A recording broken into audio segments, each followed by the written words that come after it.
Kasi pinaghirapan din namin ito, Sir, gawin. Baka kopyahin lang din ng minority. I would not like to discuss the defense strategy, particularly because the prosecutors will come from the House of Representatives.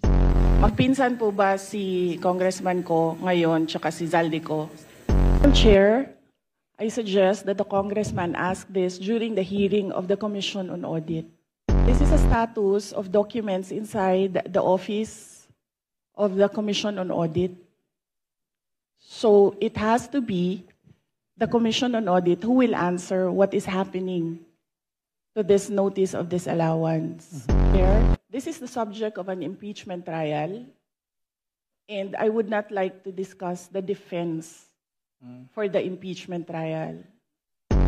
No public funds were used for all my travels. I did not charge representation. I did not charge tickets.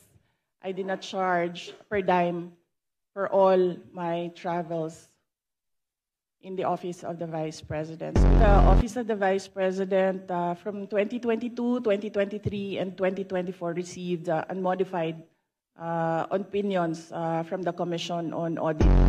Wala po silang nakitang nawawala. Nawawala po yung papel